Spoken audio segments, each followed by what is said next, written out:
cultural heritage, shared aspirations, and deep respect for Baba Sahib. Let us honor his legacy with purpose and passion. Before we delve into the festivities, we would like to acknowledge the profound significance of this gathering. We are privileged to have with us today Ambedkar Bhante is from Bangladesh, and he has been a dedicated monk and residing in Kuwait for over 30 years. I would like to invite Bhante Mahaprabhu for his offerings. Before we go on, I'll just give you a brief introduction about you. So Bhante Mahaprabhu is the president of Buddhist Monastery, Detroit, and the Council of America. He has played a vital role in the growth and development of Buddhist community in this region. He has been the forefront of promoting Buddhist teachings and fostering interfaith dialogue. His leadership extends not only within the local Buddhist community but also across the border American religious landscape. Bhante Dharmananda continues to guide and support the Buddhist community in and around Michigan, providing spiritual directions and leadership to those seeking to deepen their practice and understanding of Buddhism. Please welcome Bhante.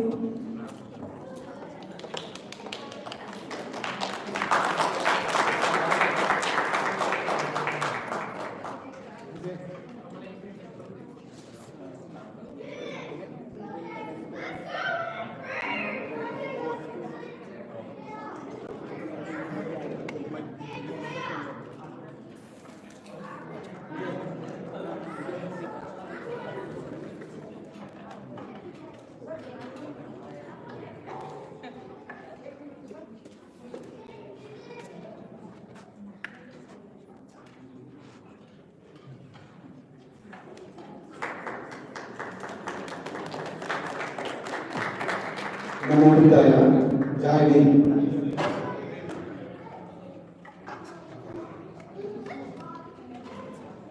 Fellow brother and sister, I am delighted to be here these beautiful events. And today we are celebrating, you know that, right? Most genius, the most famous, the most important our life. That's the Baba Sahib B.R. Ambedkar, the great son of India, the great son of the world. And we are celebrating 134 years birth anniversary. And interesting thing that I found that the month of the Vaisakha, the first month of our Asian New Year, Baba Sahib born in the month of the Vaisakha. And do you know that the great son of India, the great son of the world, the founder of Buddhism, our father, the Lord Buddha was born the same month. Do you know that? The month of the Vaisakha, the full moon day of the Vaisakha, the Buddha was born. And another thing that I found that the great son of the India, the great empire, the king Asoka, born in the same month. Do you understand that? The relation between the Buddha, the King Asoka, and the Baba Sahib. Isn't it great how relationship between the Buddha, the King Asoka, and Baba Sahib is born within the 30 days of the same month? Imagine, I can believe that. And I study all those things, and my whole body is like a shaking. How it is the heaven, how the relationship the Lord Buddha and then the King Asoka and then the Baba Sahib. Look at that, how they related. These three great men of the entire other world. And their vision, their teachings inspire not only the Indian but throughout around the world, inspire us. Their teachings, their hard work, their dedication, everything today we are. We got everything in this human life, in human journey, everything from the Buddha's teachings, the King Asoka's sacrifice, and then the Baba Sahib show the light, show the path that we are here today. Isn't it? We are grateful. We are grateful to the Buddha. We are grateful to the King Asoka. We are grateful to our parents, grandparents, mom and dad, and we are grateful to be here in this beautiful moment. And I really want to say that here is more than 500 family, more than 500 family Ambedkarize the Buddhist population in United States of America. And if you counting the parents and the children, it's more than 1,000. We have a tremendously good life in America. We are all American citizens. The basic need of the human life, the basic need of the human life, 4 things. Buddha said, Jigucha Paramorota, Sabesata Aharitika. All the beings depend on the food. We have enough food to eat. And then the second most important is the cloth. We have enough cloth to wear. The third thing is we have a beautiful house to sleep. The fourth important things, we have enough good and the best healthcare in the world. We have that. The 4 fundamental basic things we everybody has that. Isn't it we are lucky? Isn't it we are grateful? We are lucky, we are fortunate. Our so many brothers and sisters around the world. Hunger, not enough cloth, not enough house, not enough healthcare, suffering. But we are very lucky, we are fortunate. But the thing is that be a Buddhist, be the follower of the King, great King Asoka, the follower of the great Master, Baba Sahib, what we are doing here. What we are doing. What is our mission? What is our vision? Think about that. Think about that. So there is a two basic way. One is the theoretical way, another is the practical way.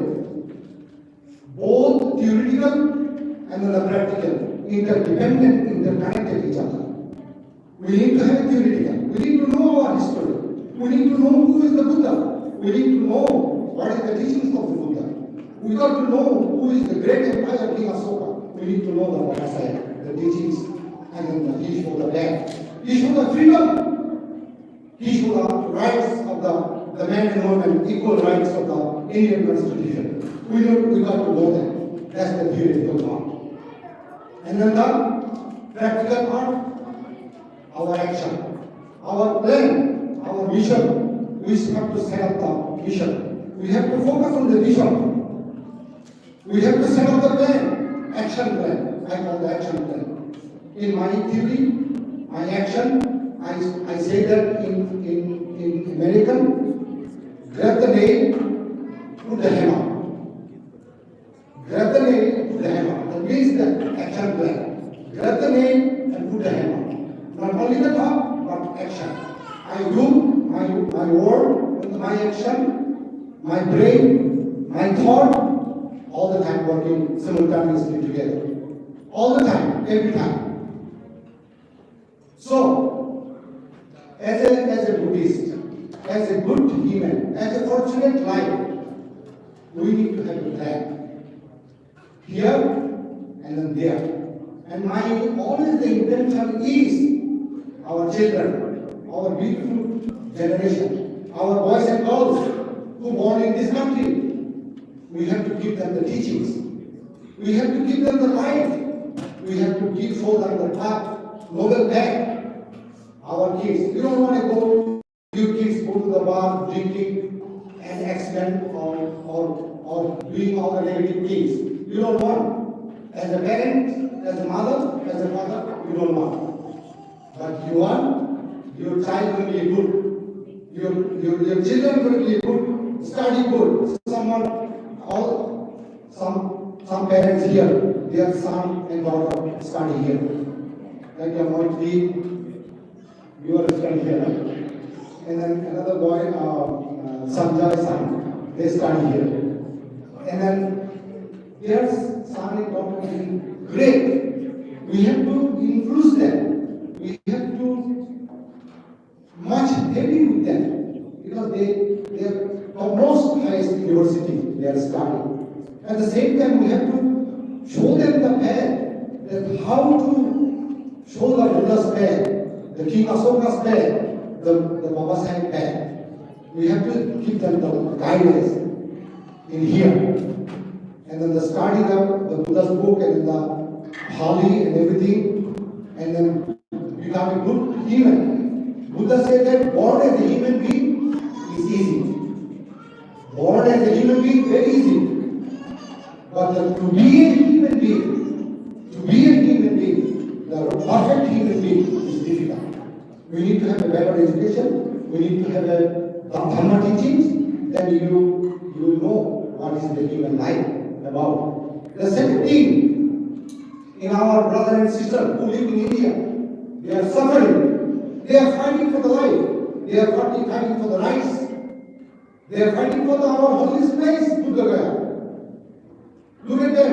Our most holiest place, Buddha Gaya, is out of our head. Can you imagine? And I promise every day to the Buddha, that give me a power, give me the life, give me the soul of heaven. I can go in India and fight for the rights of the Buddhist people. This is our heart. This is our Buddha Gaya is our most holiest place. Is out of our Buddhist hand.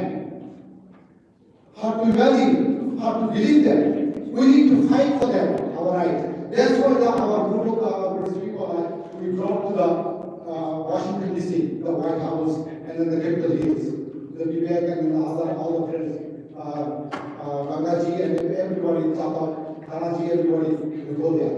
I met with the 20 congressmen, 4 senators. Every congressman said there is no Buddhist monk come to here. This is the first time the Buddhist monk and Buddhist people come to here. We need to set up a plan that the Congress and the Senate to fight with our rights. We need to do it. As a human being, if I eat and sleep, do nothing, that's not the life. Absolutely not, that's not the life. You have to fight for your rights. Otherwise, I'm going to be lost. You're going to be lost. So we have to fight for this, our rights. And then set up the plan like that. And set up the organization. American, we are all Americans here. American, Indian, we are in NRI, right? And I am also Indian. You know? We have to establish the foundation in India somewhere. Either way Nagpur, either way Buddha Gaya, and making a plan to do the some humanitarian work, to helping our brothers and sisters. Otherwise, life is not enough. Life is not enough. Life is not fulfilled. We have to do something from it. We have to open our eyes, open our minds. We have to open our vision and vision to do the good activity. The second thing is that the teachings of the Buddha. We have a beautiful mind. The Buddha gave 84,000 verses, 84,000 teachings. And it became a 45 books, 45 years of the Buddha's teaching. And became a 3 chapters. Sutta Pitaka, Vinaya Pitaka, Abhidhamma Pitaka. And each Pitaka has a 15 and 15 and 15. 45 books. How many books you are reading? I know that Vivek shifted the book like the whole 1,000 kg. Huh? 1,000 kg. 1,000 books. 1,000 kg. Huh? 1,000 Big container. 1,000 kilograms. Yeah, 1,000 kilo container. I personally have more than 1,000 books in my life. So Buddha's teaching is 45,000. So 84,000 teachings. The Quran, maybe 600. The Gita, verses. The Torah, all those, every religion has a holy book, one book, and less than 1,700. But the Buddha's teaching is huge, like ocean. 84,000. And how many books we study? Very limited. The Buddha said that to know that the very important thing is that human mind. The most fundamental, the most important thing is mind. Human mind is very peculiar. Fantastic tools. The Buddha said that on the first verses, on the first book, the Dhammapada, first book, Manosache Vasaneno Vasudeva Karoti. Padalam Sukumaneti, Chayava Urbaini. Padalam Dukamaneti, Chayava Urbaini. That's the mind is the creator. Mind is the boss. Mind is the creator. The mind made everything. If you do something with the good mind, the shadow follow you. Every time the shadow follow you, right? That your action, your thought, all the time follow you. Isn't that not divided? At the same time, if you do the bad things, bad karma, it is also follow you. Like they are studying good grade, that's why the result came to enter this beautiful university. Isn't it good karma, the good action, that's you got a good result. If you study bad, you got a bad grade. If you study good, you got a good grade. So the Buddha said that mind is the chief, mind is the boss, the mind is the ultimate. How the mind works? Look at that. How the mind works? Mind playing the game. How the mind creates. So mind is the one who picks up the thought. Today all of you came here. Who brought here? Who brought here? You or your mind? Your mind, obviously your mind. Your mind told, give you the information that come to the Baba Sahib 134 years, Bharati University, at the Michigan State University. Who told you? The mind. The mind is the driver. You drive the car. Who drives you? The mind. The mind drives you to come to here. So mind is, isn't it? Mind is the boss. Mind is the creator. The mind drive you to come. So mind is the driver. So if the mind says, okay, not to go to the Michigan State University, maybe go to the bar, go to the parties and that, or drinking or alcohol or smoking, whatever it is. So the mind can go, mind can do it.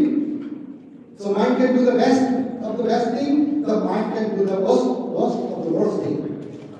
Everything is the mind made, good and bad, right and wrong. Everything do by mind. So mind driver pick up the thought, good thought, and send the information to the brain, the mind. The mind pick up the thought and supply within milliseconds supply to the brain, which is our brain has a neuron, proton, and electron. Our brain component work according to the mind thought. So whatever the thought, mind pick up and supply to the brain, and brain work according to the thought. If the mind chooses the bad thought, brain work that work. The brain gives you the bad result. If the mind chooses the good thought and send to the information to the brain, then brain work according to the mind. And how the brain work? We have it called neuron. We have neuron. We have 18 trillion neurons in our brain. The brain works simultaneously. The brain works according to the thought. And when the brain works, the brain produces the called electron. You see the electron? Electricity. It is the creation of the thought. Who created the light? Thomas Alva Edison, who born in Detroit, Michigan. So the thought creates the electron. This is the electron. the electricity is the electron. So we always have a same point, same thought. So choose the good thought, and then produce the neuron, and then the electron, and your life will be a light. You are going to get the light. That's why the Buddha said that enlightenment, light and enlightenment. Enlightenment of the Buddha, enlightenment of the King Ashoka, enlightenment of the Baba Sahib Ambedkar. So all of you together, I hope, do something for your life, for your children, for the society of our brother and sister who live in India, who are fighting for our rights, and please join together for the Buddha, to protect our right, to protect the Buddha Gaya Mahabodhi temple for the Buddhist land. Thank you so very much. Thank you everyone. Thank you. Jai Hind.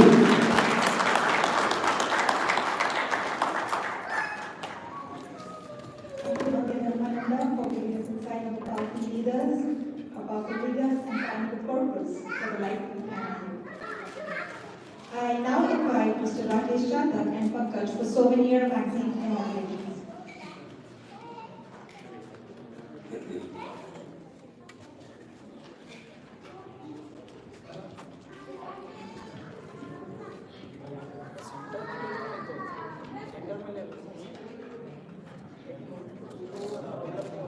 हाँ मैं भी हूँ मेरे को तो लगा तुमने काम किया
Okay, good evening everyone. Thank you all for joining here today. I came here to visit this year's magazine we created.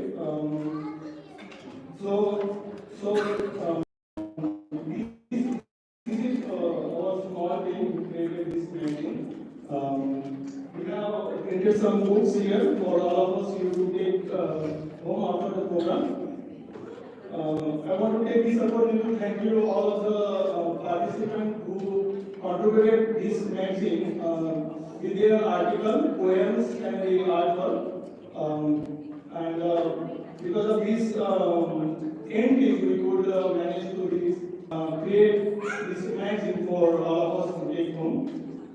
I also want to thank our team, Pankaj and Rakesh who contributed to make this award this magazine, and the designer and the concept of this book is Kamini Chavan. She put a lot of effort because of her time and the continuous working on this one. This is possible. Last year, this idea came for us to create a magazine in each event. So you can see on the university website that we created last year's magazine. Especially creating a magazine is the idea to give opportunity for our community people to put forward their thoughts, their poem, and artwork whatever they have. So it is a great opportunity for all of us to have. I hope we will continue to do this next year as well. Thank you again for all the people who contributed on this magazine. So yeah, please you after the program. Thank you. I will share my thanks. Lot of work, rather 100% of the work is done by Rakesh and Kamini Chopra. We are helping you.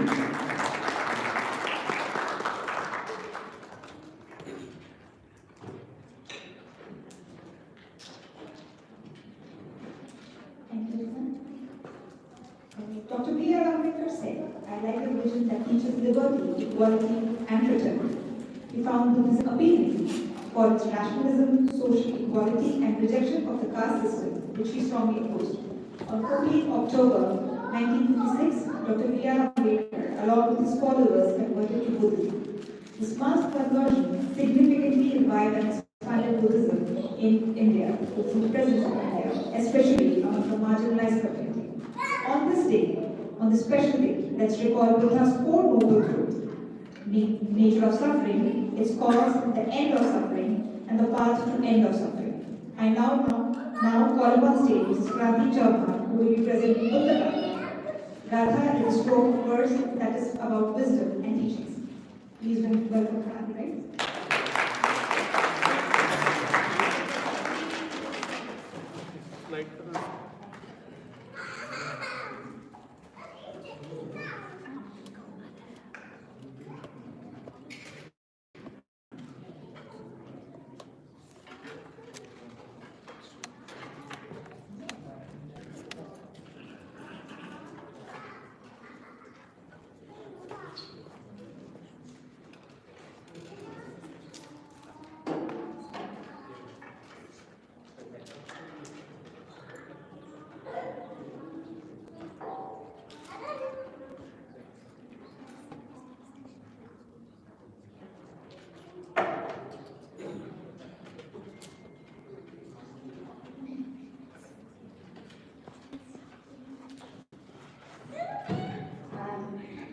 Hi and Jairim Sagranna, any respected guests and my dear friends and families.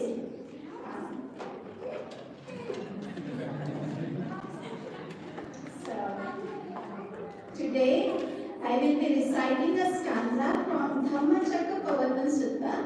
It is also gives a summary of four noble truths.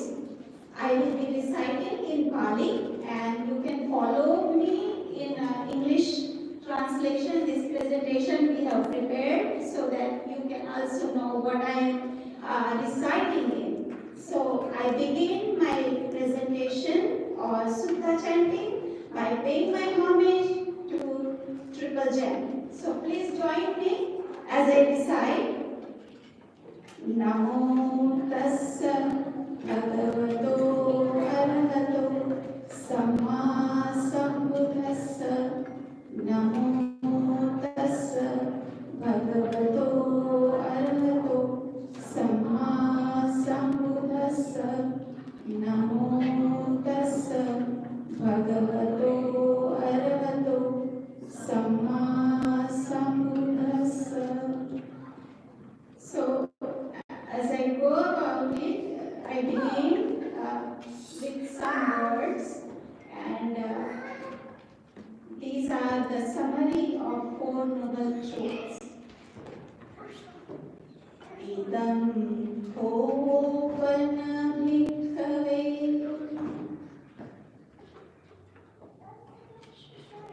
Idam Bhuvana Bhikkhave. Dukkham Ariya Satcham Jatipi Dukkha Jarapi Dukkha Vyadhipi Dukkha Maranampi Dukkham Apiyehi Sampayogo Dukkho Piyehi Vikvayogo Dukkho Yam Vicham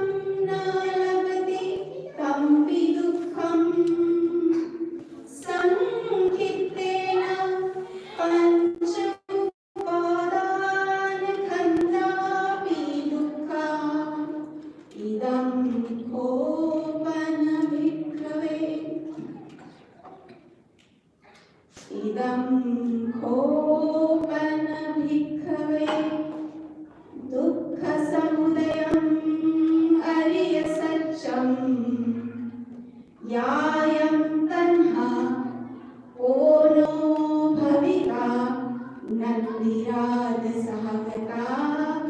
तत्र तत्राविनन्दिनी सैथिदं कामतन्हा भवतन्हा विभवतन्हा इदं खोपनभिक्खवे इदं खोपनभिक्खवे दुःखविरोधम् अर्यसत्यम् यो तस्सैव तन्नाय अशेषविरागनिरोधच्छादो पटिनिस्सक्तो मुक्तिः अनालयो इदं खोपनभिक्खवे इदं खोपनभिक्खवे दुःखनिरोधगामिनी पटिपदा अर्यसत्यम् अयमेव अर्योऽठङ्गिको मग्गो सेयतिदं सम्मादिष्टिः सम्मा संकल्पो सम्मा वाचा सम्मा कम्मन्तो सम्मा आजीवो सम्मा वायामो सम्मा सति सम्मा समाधि बुद्धं शरणं गच्छामि धम्मं शरणं गच्छामि संघं शरणं गच्छामि साधु साधु साधु बुद्ध शासनं चिरं तिष्ठतु बुद्ध शासनं चिरं तिष्ठतु बुद्ध शासनं चिरं तिष्ठतु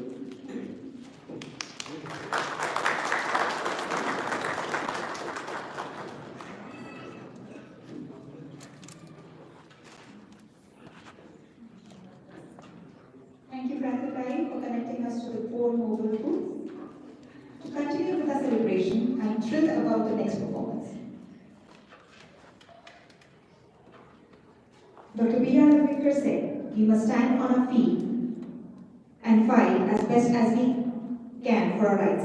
So carry on your agitation and organize your forces. Power and prestige will come to you through struggle. These words have a powerful impact on our lives. Similarly, our next performance, Bhim Garjana. Bhim Garjana is a way of expressing enthusiasm and pride for Baba Sahib. Please welcome Mr. Chatak, Mr. Akshay, Mr. Pankaj, Mr. Vivek, Mr. Sanjay, and Mr. Raji on stage.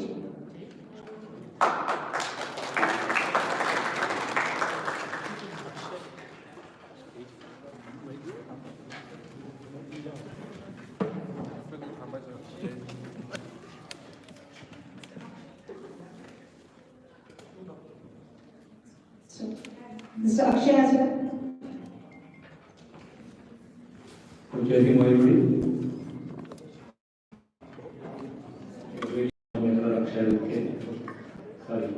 Akshay Gaikwad. इथे मध्ये या मग. So thanks to Kranti Bhai, this concept of being Garjana suggested by Kranti Bhai.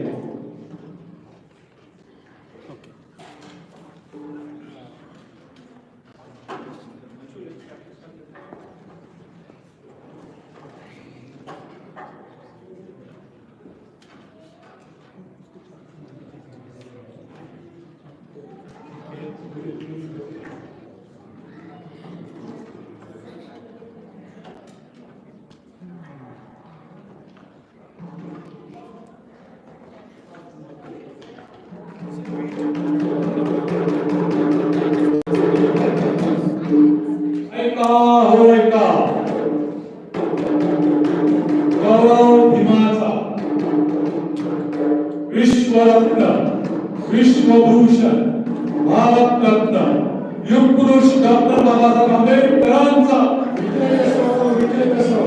अर्थशास्त्री, समाज मंत्री, कायदे मंत्री, कामगार मंत्री डॉक्टर बाबासाहेब आंबेडकरांचा विजय असो.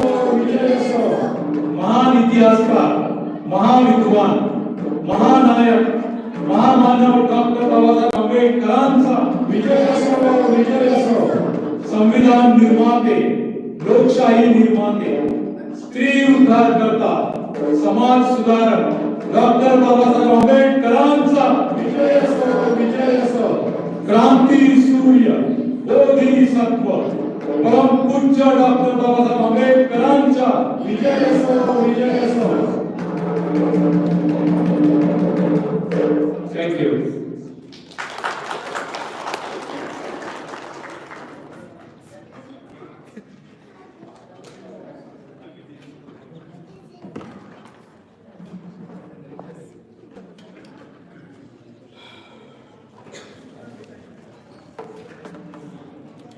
Thank you for the energy performance, everyone. Before moving, I just would like to check is Arohi here? Okay, to continue with the dynamic energy we are all feeling right now, I'm sure our next dance performance will perk up our excitement. I would like to invite Arohi, who will be dancing on the Marathi song, Salutations of Mother, Himra Powerful, which means Baba Sahib is powerful and father of his country. The song is written by Rahman Ambedkar and the singer is famous folk artist Kaduvai, who is from Aurangabad, Maharashtra, India. The song describes how Baba Sahib brought societal changes for women and nobody could think that nobody could think of. Please welcome Arun.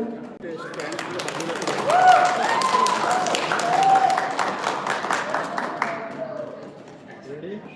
1, 2, 3, go.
Please hold on. I know you're going to see that again, but the kids are there. They have more to showcase.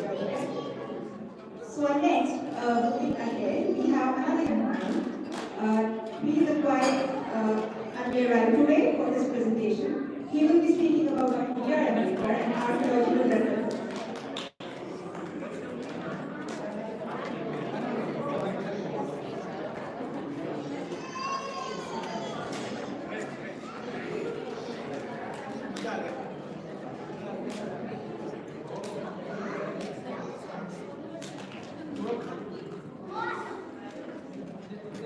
थोड़ा खाली करूँगा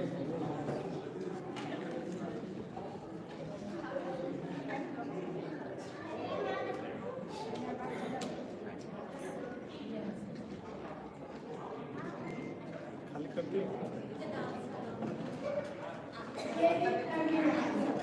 थोड़ा आप मोटा आवाज Dear everyone, my name is Ambedkar and I am in 5th grade. Today I will be talking about Dr. Ambedkar and Buddhist artwork. Today I want to delve into the fascinating intersection of Buddhist archaeology and the profound insights of Dr. Ambedkar, a man who not only reshaped the social landscape of India but also offered a revolutionary reinterpretation of Buddhism. Ambedkar's engagement with Buddhism wasn't merely a philosophical pursuit. It was a deeply rooted exploration of historical evidence and social justice. He saw it in Buddhism, a powerful tool for liberation, a path to dismantle the oppressive structures of the caste system. Buddhist Sangha. To understand this, we must examine how he utilized archaeological and historical records to support his argument. One of the most compelling aspects of Ambedkar's analysis was his focus on the ancient Buddhist Sangha. He meticulously studied the Vinaya Pitaka, the monastic code, and recognized within its structure a sophisticated system of democratic governance.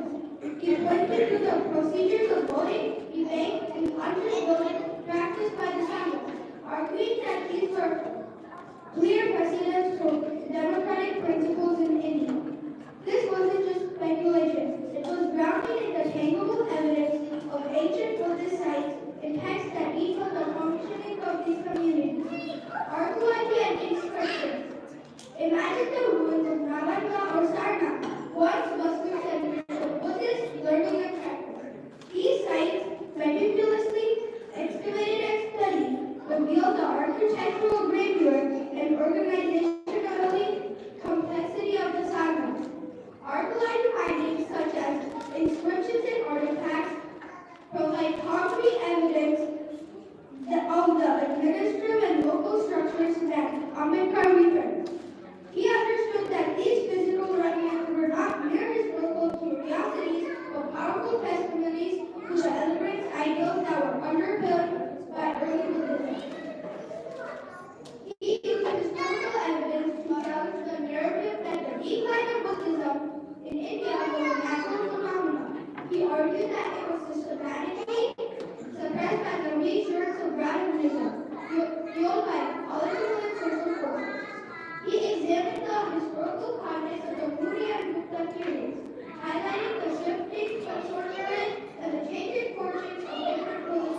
Thank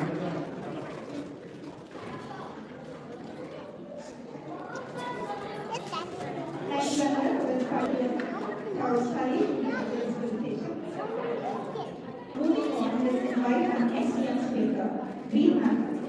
He will be speaking about contribution of improvement of our society. Please join me in welcoming him. Let's give him a round of applause for welcoming.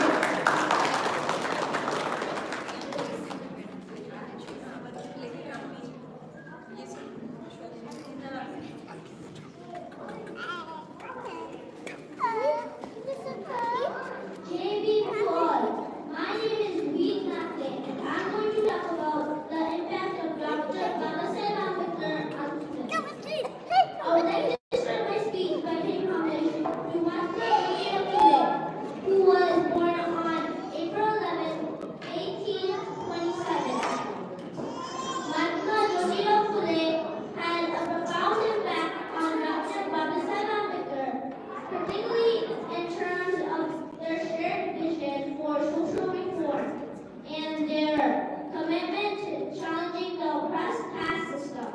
While both of them were pioneers in advocating for the rights of the marginalized and downtrodden. Fule's work laid the intellectual and social foundation for Babasaheb Ambedkar's later efforts. Dr. Babasaheb Ambedkar had a profound and lasting impact on students, especially in India. His contribution to education, social justice, women's empowerment, and the empowerment of oppressed communities have inspired generations of students across the country. Here's a breakdown of Dr. Babasaheb Ambedkar on students. Number 1, inspiration for pursuing education. Dr. Babasaheb Ambedkar's own journey began from being born into an untouchable family to becoming a prominent scholar and the architect of the Indian Constitution, serves as a powerful example for students, especially those from disadvantaged backgrounds. His relentless pursuit of knowledge, despite facing discrimination, showed students that education is a key tool for empowerment and social mobility.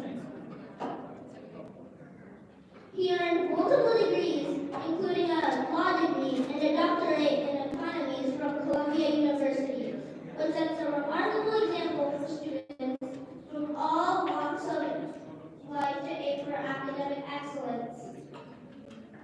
Number 2, promotion of equality and social justice. Dr. Babasaheb Ambedkar advocates for the rights of Dalits, women, and other marginalized groups, rescuing students. His work laid the foundation of a movement that sought to eliminate caste-based discrimination and promote equality. Students are inspired by his efforts to ensure that education and social opportunities are available to all, regardless of caste or social status.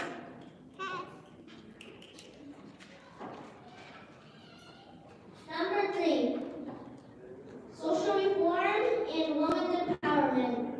Dr. Babasaheb Ambedkar was also a pioneer in advocating for the rights of women.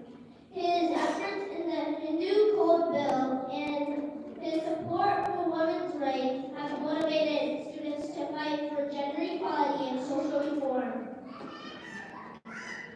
His progressive stance on women's education and empowerment has encouraged many students, especially women, to pursue their goals without fear of gender-based limitations.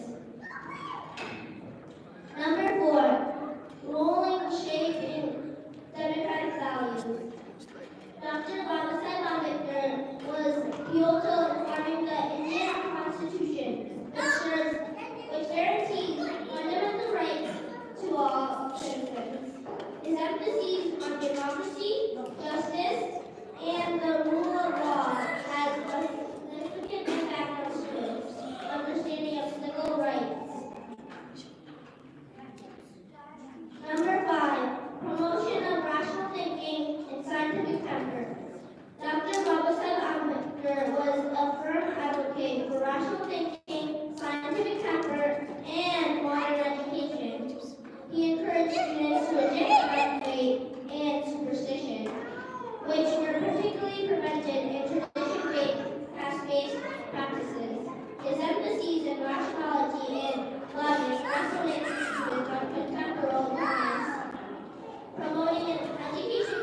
that value inquiry and knowledge over outdated beliefs. Conclusion. Dr. Babasaheb Ambedkar's ideas and principles continue to resonate with students who are committed to create a just and inclusive world. Thank you. Thank you, Dave. Your speech definitely captures the most important conclusions for us to utilize. Continuing with the theme of energy, youthful energy, we now have kids class and definitely to feel the energy to first. Please welcome on stage Arohi, Maitreya, Sam, Janaya, Rayansh, Ruhan, Anvay, Ryan, Anaya, Abhya, Tashi, Ila, Riya. These young stars will be performing on the song Jai Jai Bhi, Bolo Jai Jai Bhi. The song is about Dr. B.R. Ambedkar's life, his struggles for equality, social justice, and upliftment of the marginalized. Please join me in welcoming these kids. थांबा थांब थांब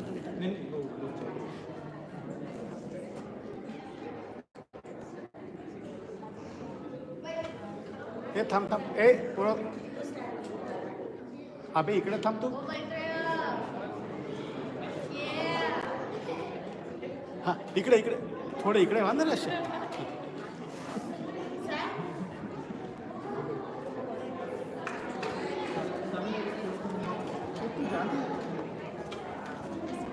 तू पण जा ना it's okay you can go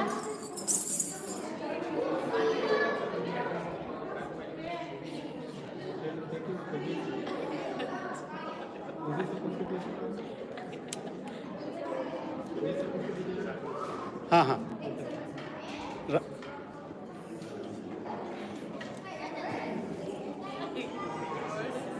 हाँ हाँ हाँ जा मागे जा बेटा मागे मागे मागे जा मागे go in the back go in the back go in the back all the small kids okay हाँ हाँ जा चलो कर हाँ रेडी गाइस रेडी हाँ तुम हाँ okay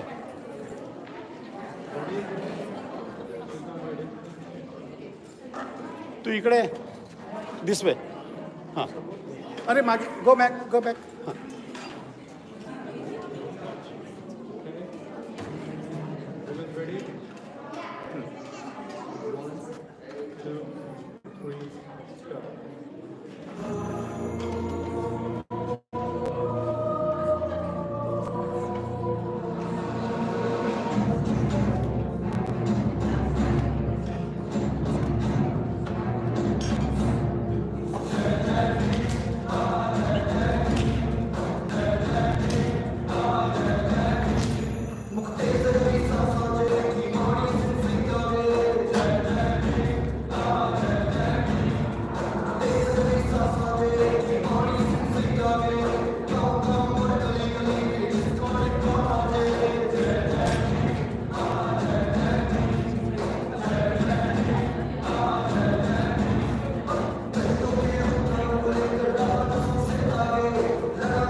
will also come back. We'll give you a selfie as well.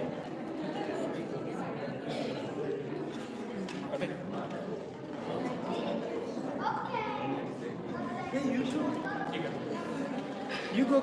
You got Give the camera now. हाँ भाई you want the certificate, you get the certificate.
I request all kids age 12 to come on stage.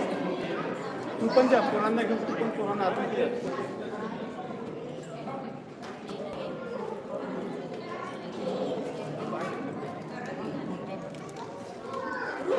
All kids, please come on stage.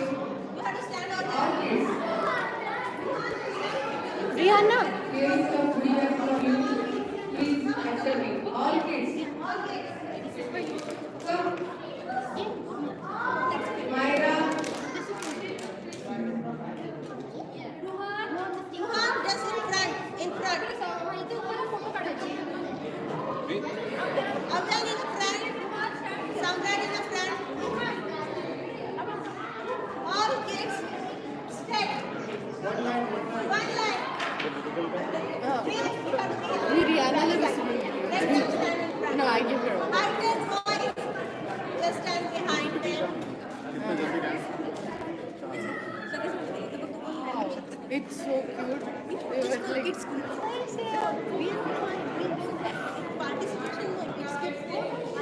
हाँ लवकर picture घ्या picture या त्यांच्याकडे patience नाही आमच्याकडे पण look at front.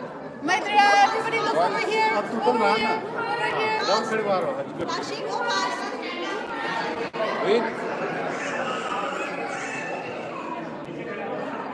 Kashi, come on.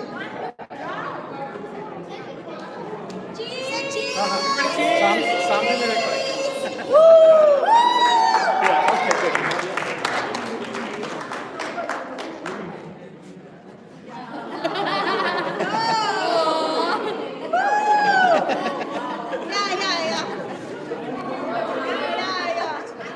हाँ it's okay.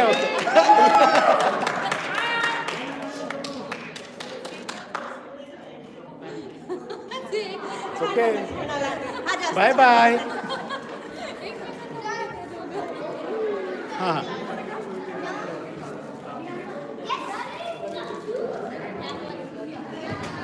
Guys, take your seat now. All the kids, take your seat.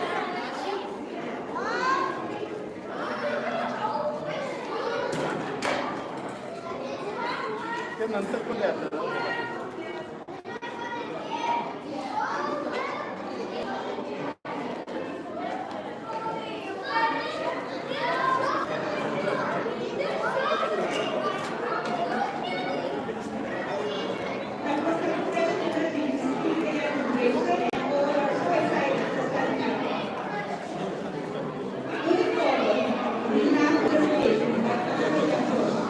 Are you got it? He will be talking about Mahabodhi, please welcome Ari to the stage. Are you invited? तो screen खाली करेंगे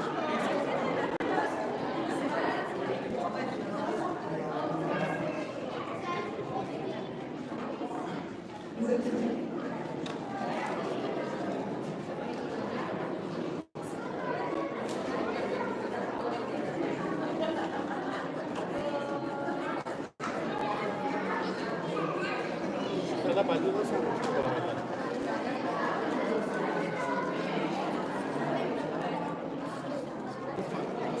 त्याला मध्ये नको होऊ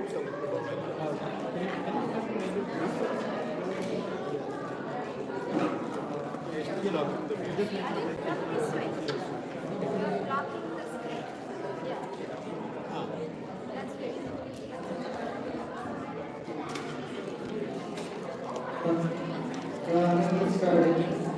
So my presentation is about the Mahabodhi Vihara, and I'm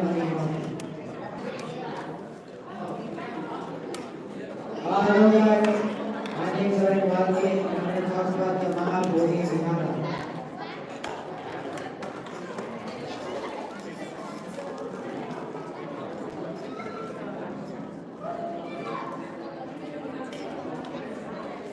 Okay guys, so before I start, I'm going to give an introduction about myself. As I'm the one giving this presentation, let me introduce myself before we start. Maybe my name is Ambedkar, and I'm 14 years old, I'm in 9th grade. This presentation, I'm going to talk about a key issue facing British sectors today as a right now, and this issue relates to the Mahabodhi Vihara. Before that, let me tell you a little bit. As I already mentioned, I am 14 years old and in 9th grade. And some hobbies I enjoy including playing soccer and taekwondo. Other than that, I like science and math, related subjects I like to do at school. Other than playing soccer outside in the summer, I also go to vacation for just relaxing. This is just something about me, but that's not that important. Let me first give a short summary about the Mahabodhi Vihara. To start, the Mahabodhi Vihara, also known as the Mahabodhi Temple Complex, is a significant Buddhist site located in Bodh Gaya, Bihar, and India. The marks of this was Siddhartha Gautama, one of the Buddha, attained enlightenment under the Bodhi tree. The complex includes the main temple, the Vajrayana, the diamond throne, the Bodhi tree, and various other sites associated with Buddha's enlightenment. One key to that is that the Mahabodhi Vihara is a UNESCO World Heritage Site and is recognized for its historical and religious significance.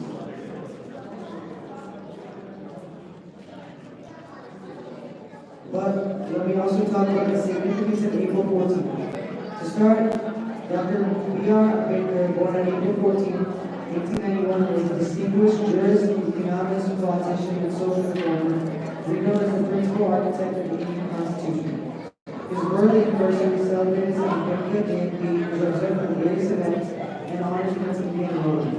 The special day was recognized in India with the government of India declared April 14th as a public holiday for several months. Similarly, Delhi's lieutenant governor was announced as a holiday for all government offices, autonomous bodies, and public sector matters in India. Additionally, the state of Tamil Nadu commemorates the day with Wali Day in honor of Ambedkar's legacy.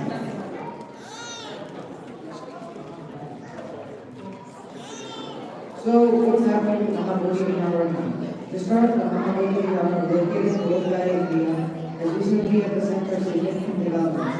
In early 2025, the All India Buddhist Forum, alongside various Buddhist organizations, intensified efforts to gain full control over the Mahabodhi Vihara. They are advocating for the release of the Bodh Gaya Temple Act of 1949, which currently allows non-Buddhists to oversee the temple's management. Akash Lama, the forum's general secretary, emphasized that this administration contradicts Buddhist teachings and promotes commercialization. To press their demands, the forum has organized peaceful protests and nationwide signature campaign and submitted over 500 memorandums to key government officials. An indefinite hunger strike commenced on February 12, 2025, coinciding with the Hindu holiday known as Manga Purnima to further their cause. There has also been efforts from outside India, with leaders like Dr. Harman Trivedi, the international coordinator of the Federation of Faith Rights and Buddhist Organizations, in India. supported public policemen. He highlighted the historical control as an ongoing over a century, referencing events by efforts by Ambedkar in the 19th century. Where he stressed the need for the Indian government to respect focus rights and the Mahabali Army to attract people. These events are such a service of what's happening with the Mahabali government. I'm also aware of the effect of the efforts that I am towards this cause and I definitely appreciate the respect for the Thank you.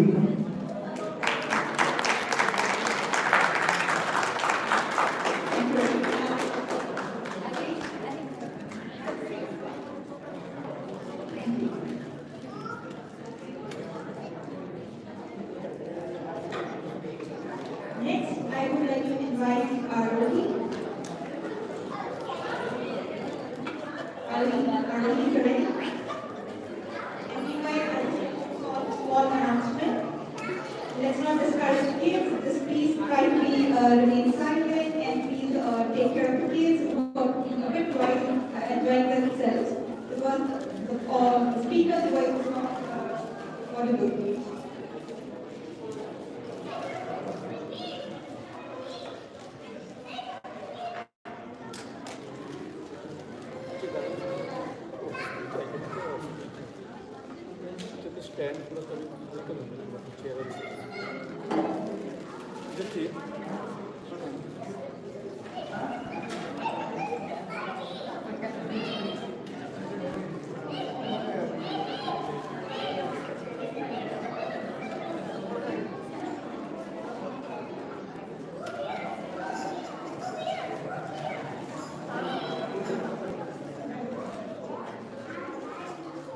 Aaron is ready and she requests you to please everyone on your side.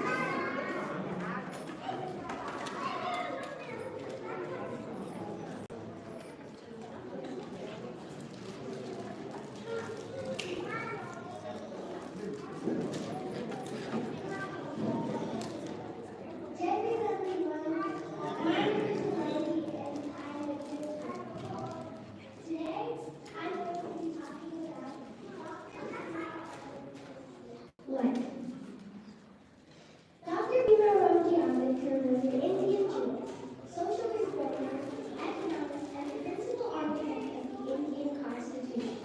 Born April 1891 in Lahore. He belonged to the Dalit community, which he faced severe discrimination. Despite these challenges, Ambedkar pursued education with determination and became one of the most learned scholars of his time. Born into a marginalized Lahore family, Ambedkar experienced caste discrimination from a very young age. However, he excelled in academics and was one of the first Dalits to receive higher education. He earned degrees from prestigious institutions including Elphinstone College, Columbia University, London School of Economics, and Gray's Inn.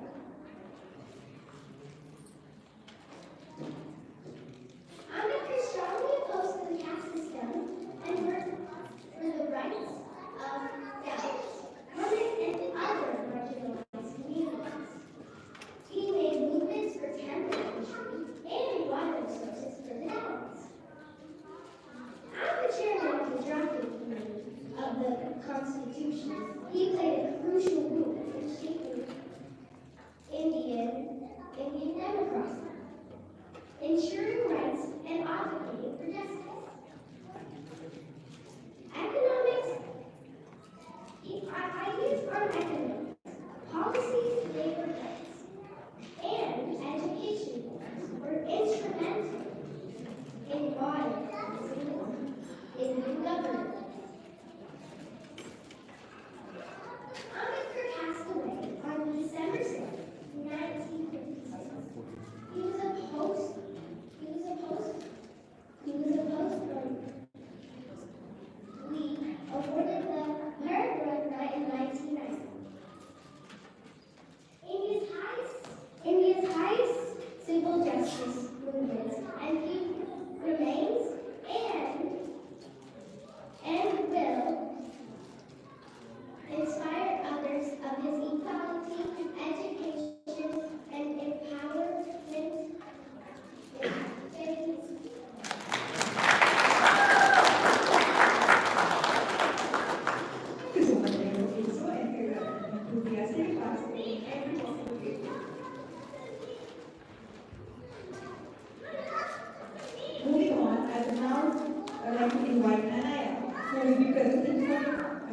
speech today.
Thank you so much, Anaya.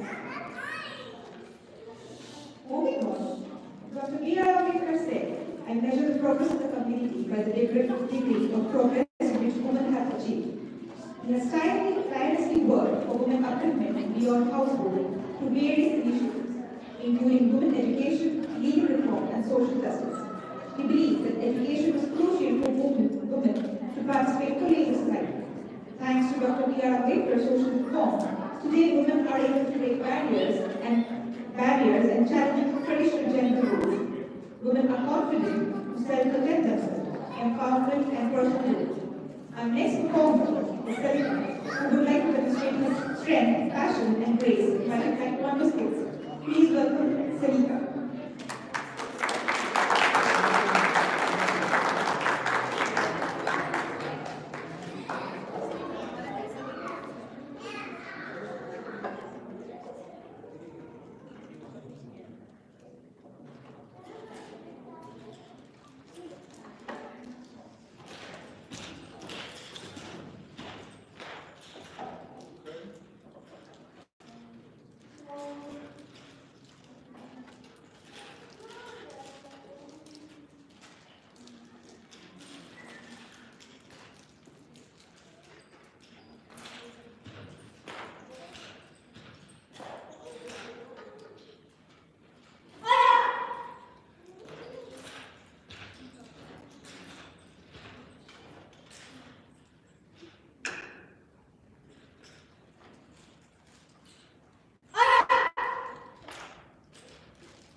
have been doing it.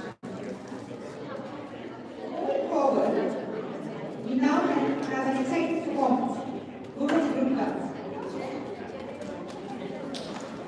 These ladies have been playing tribute to Baba Saheb as architects of the Indian Constitution, fighting for equality and social justice. Baba Saheb, who is a true inspiration of any revolution.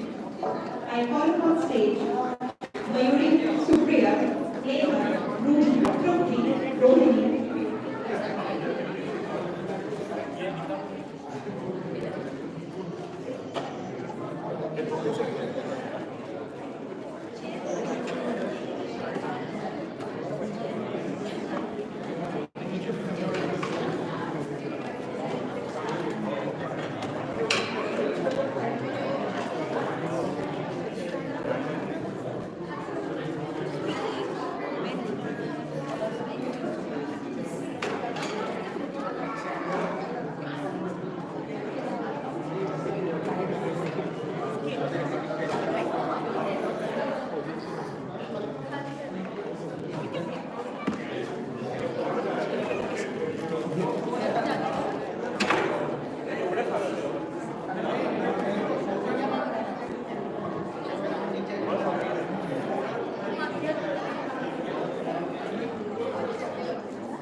the Povada. Povada is a traditional Marathi form of poetry, often used to glorify and celebrate heroic figures and events, particularly in the history of Maharashtra. Today, the Povada will be celebrated from Dr. Ambedkar's mission and his legacy. Please welcome Mr. Chandra, Mr. Pankaj, Akshay, Mr. Mohit, and Mr. Rajiv. Give them a round of applause.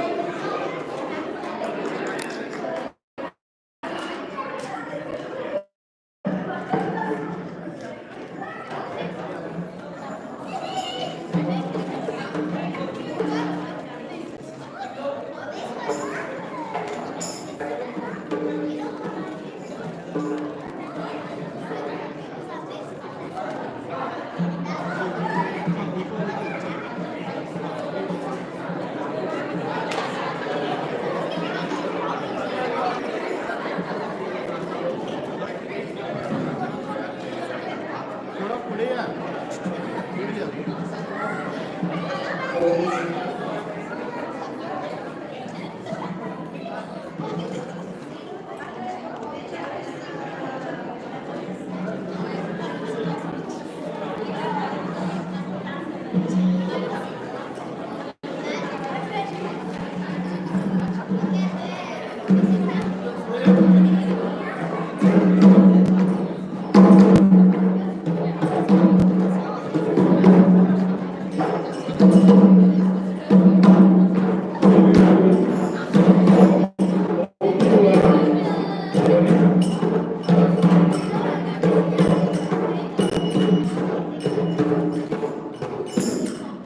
Gentlemen, everyone, hope you are enjoying the program. We are presenting traditional Marathi Povada. This is originally written by our friend Ravi Krish from Arizona. Modified it some little bit because of the technical limitations So we are trying to Pankaj Chauhan is me and Blackboard Raju and Vivek. So we are trying this song.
I wish we had the time.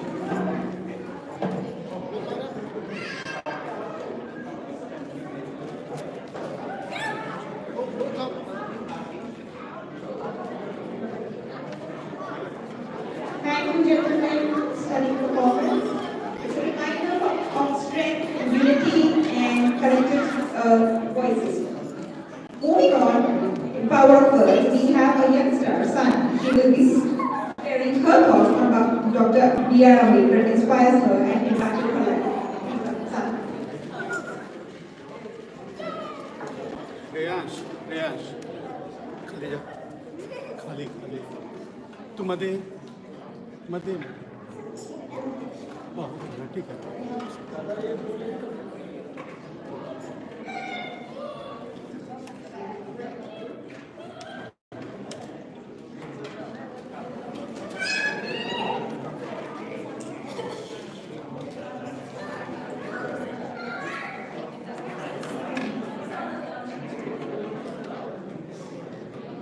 Good evening, everyone. My name is Sana Bosniak, and for those of you who don't know me, I'm 17 years old and currently a junior at Albany Western High School. This community, this association has always felt like home to me, not just because I grew up with different relatives, but because I grew up with them.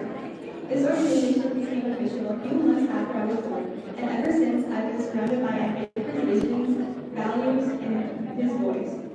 I've seen the work my mom and dad have put into it, and I've watched how much heart and strength this space holds for so many families, including mine. But even though Ambedkar's impact has shaped so much of my life, it didn't take long for me to realize that the world outside of this community didn't always see it the same way. When I was in ninth grade, I took AP Literature, and I remember flipping through the huge textbook, looking through chapter after chapter about the little changing figures, those who created revolutions, resistance, and human rights. I kept waiting to see his name, and he mentioned a footnote, a line, something, but there was nothing, not a single word. And in it, a man who fought for men, a man who rewrote what it means to belong, a man who challenged the entire system with nothing but brilliance, resistance, and fight. Nothing was there. And I sat with that for a while, and honestly, it made me frustrated. Because if we only learn about change through a Western lens, if we only read about one kind of freedom, one kind of power, one kind of story, we miss out on the kind of truth that actually builds justice for everyone. But I realized something else too. I didn't learn about Ambedkar from the classroom. I didn't need a textbook to understand who he was or why he mattered. I learned about him through life, through what I saw at home, through what this community has taught me, through the way my parents always told me to speak up when I saw something wrong, and to always make room for people who were pushed aside. And because of that, I grew up in a different kind of confidence. The kind that tells you that you are not less, you are not alone, and you are not broken for demanding respect. That's what Ambedkar gave us. Not just laws or speeches or reforms, but a voice, a blueprint, a way to see ourselves and each other with full dignity. And now, as I get older, I see more clearly just how powerful that is. Because we still live in a world where people are silenced, where voices are ignored, and where history is rewritten to exclude the very people who built it. So when I think about Ambedkar's legacy, I don't see it as something to be remembered. I see it as something to be lived. Every time we speak out, every time we raise our hand, every time we stand in a space that wasn't designed for us, and take up room anyway. That's how we continue his work. And I know that's what this organization is about. I know that's why we're here today. We're not just honoring the past, we're building a future. So no, he wasn't in my AP World history textbook, but he's in my story. He's in my values. He's the way I carry myself, the way I speak, and the way I try to see the world. Not just as it is, but as it should be. And that to me is more powerful than any page in a textbook. Thank you, and JB.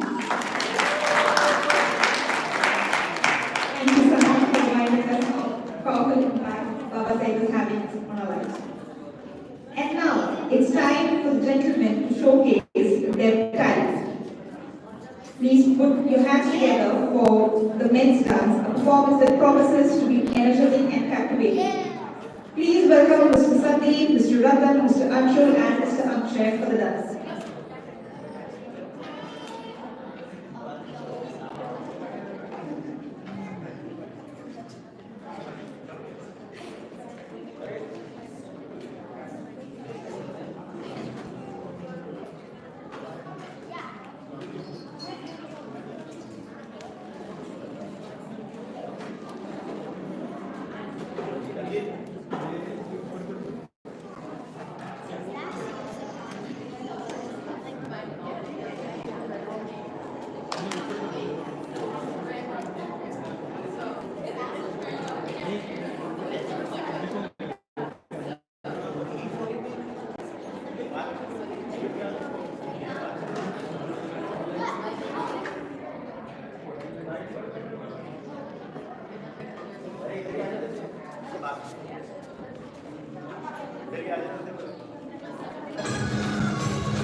Ambedkar Jayanti back in our hometown. Music has always been a powerful medium to convey messages of change of unity. Theme songs are not just melodies, they are call for action, a reminder for our shared struggle for equality and dignity. Let's welcome Sultana sir, who will be performing a theme song.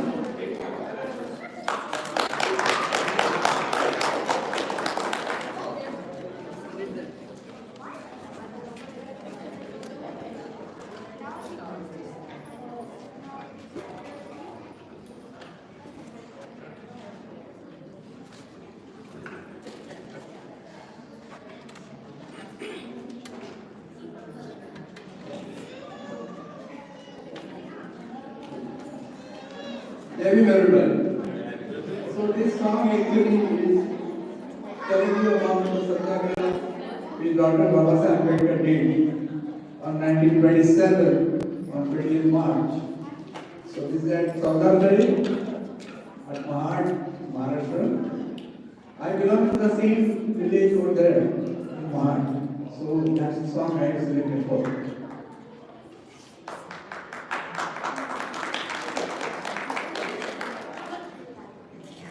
पाऊल पुढचे पुढे टाकणार आहे मी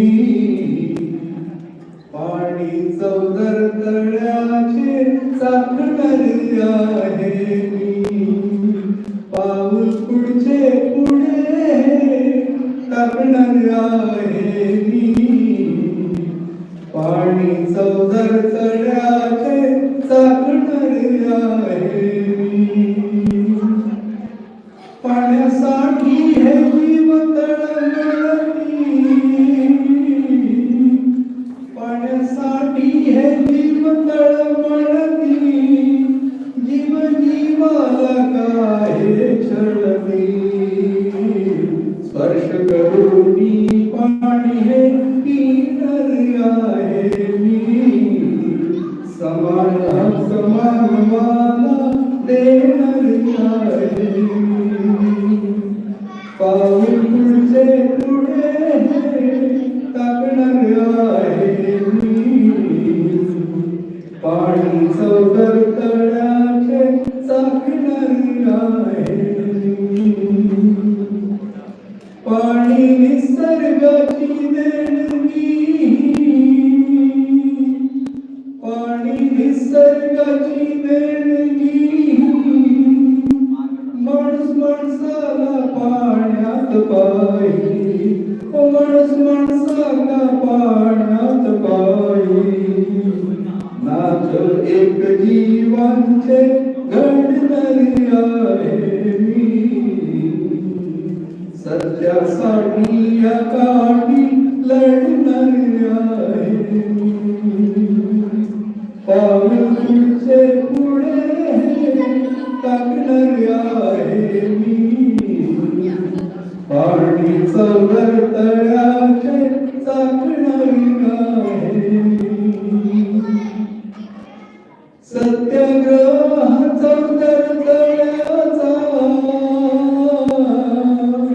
सत्याग्रह चौदर तळ्याचा मानवी हक्काचा हा सत्याचा दुष्कर्मीला दुष्कर्मीवर चुकूनी पडणारी आहे मी परिवर्तन हे माणसात घडवणारी आहे मी पाऊल पुढचे पुढे टाकणार आहे मी पाणी चौदर तळ्याचे चाकणारी आहे मी पाणी चौदर तळ्याचे चाकणारी आहे मी पाणी चौदर तळ्याचे चाकणारी आहे मी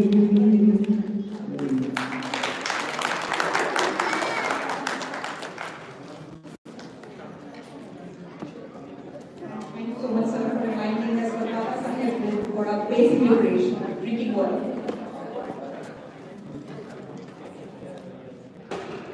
We now move on to to our next most awaited highlight of the day. A skit about a dream of inspiration on Dr. Ambedkar, John Dewey, and Abraham Lincoln. Please welcome Mr. Amit, Mr. Rajiv, Mr. Anshul, Mr. Raven, and Triptika.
Anshul, the skit guys are ready, waiting for you. Anshul from the skit.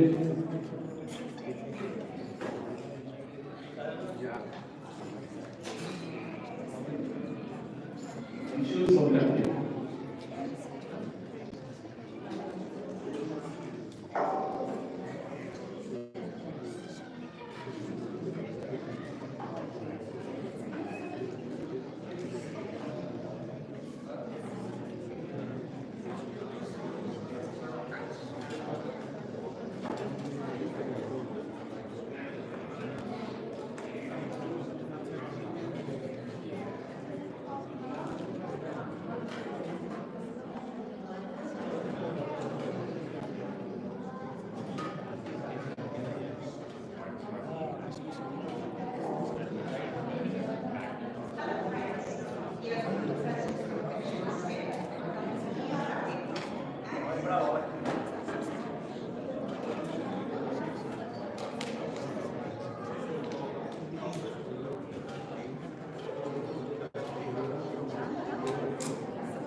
Hello friends, we are going to present a fiction skit on Dr. B.R. Ambedkar and his inspiration. Two American personalities, John Dewey and Abraham Lincoln. Dr. Ambedkar was influenced by various personalities and thinkers throughout his life.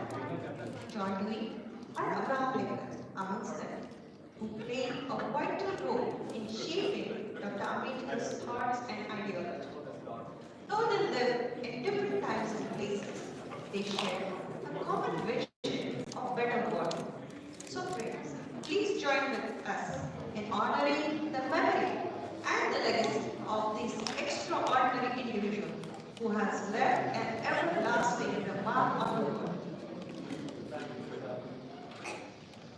Amit is studying in Columbia University. He is from India. Walking through the library, he come across Dr. Ambedkar's bust. Indians lovingly called Dr. Ambedkar as Baba Sahib.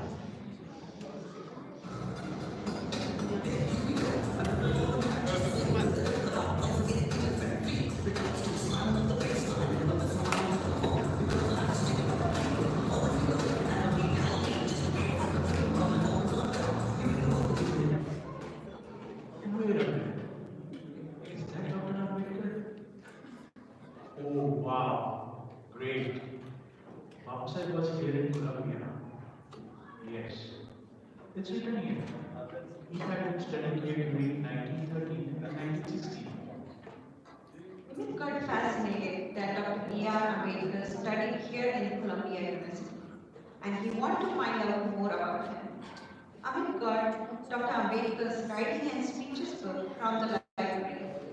He got to know that there is an organization in US, Ambedkar Association of Law, that donates. We're missing a drop.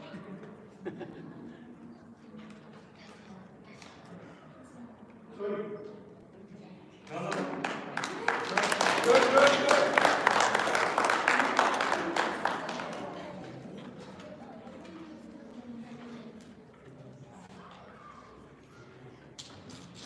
Friends, we are going to present a fiction skit on Dr. B.R. Ambedkar and his inspiration.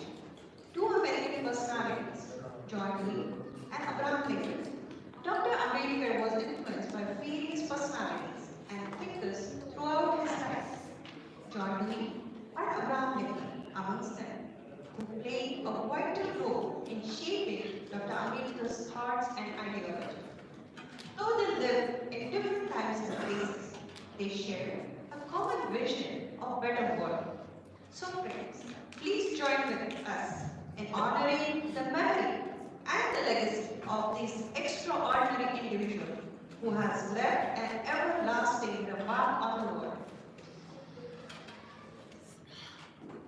Amit is studying in Columbia University. He is from India. Walking through the library, he came across Dr. Ambedkar's bust. Indians lovingly called Dr. Ambedkar as Baba Sahib.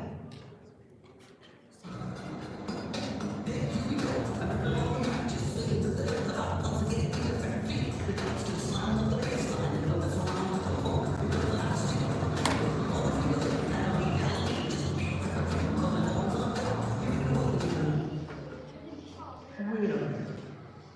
Is that Dr. Ambedkar? Oh, wow. Great. Outside was here in Colombia. Yes. It's written here. He had been studying here between 1913 to 1916. Women got fascinated that Dr. B.R. Ambedkar studied here in Columbia University, and he wanted to find out more about him. Amit got Dr. Ambedkar's writing and speeches book from the library. He got to know that there is an organization in US, Ambedkar Association of North America, that donated these books to the library and made it available in US. Outside, you are my idol, my inspiration. As you said, cultivation of mind should be the ultimate aim of human existence. I agree. We should invest in ourselves to become the best version of who we can be. You are an inspiration of me. However, I have always wondered, who is your inspiration? I got it. One of Baba Sahib's favorite teachers was John Dewey. Baba Sahib came here Friday. While at university, Baba Sahib was exposed to Dewey's progressive educational ideas, and it had an impact on Baba Sahib's educational philosophy. Mr. Dewey believed that education should empower a person to think critically and ethically and contribute meaningfully to society. He changed fundamental approaches to teaching and learning. He is best known for the philosophical movement of pragmatism. Mr. Dewey taught at University of Michigan, University of Chicago, and University of Columbia as a professor of philosophy. Education is not a preparation for life. Education is life itself. What a deep insight he had. He was way ahead of his time.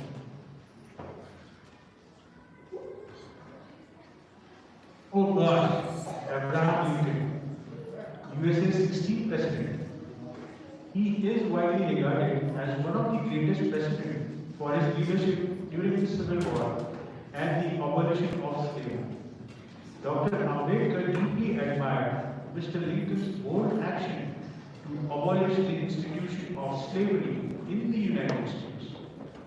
Those who deny freedom to others deserve it not for themselves. How deep these words are, so wise. Dr. Ambedkar found in him a source of inspiration and guidance in his own quest for social reform and civil rights in India. With Mr. Lincoln's Declaration of Emancipation proclamation that all enslaved people are forever free within the Confederacy, Abraham Lincoln said, "Whenever I hear anyone arguing for slavery, I feel a strong impulse to see it tried on them personally." Great. Founder, Dr. Ambedkar was influenced by various personalities and thinkers throughout his life. Jointly, Abraham Lincoln, among them, who played a vital role in shaping Dr. Ambedkar's thoughts and ideas. Any kind of social segregation, whether it may be gender, race, color, class, or caste, it should never exist, as it anyway discriminates. I strongly believe those who support or justify without rectifying it, they should experience it themselves first. Who saved slaves and gave freedom. One who saved untouchables and gave freedom. One who paved the path of pragmatic education for liberation.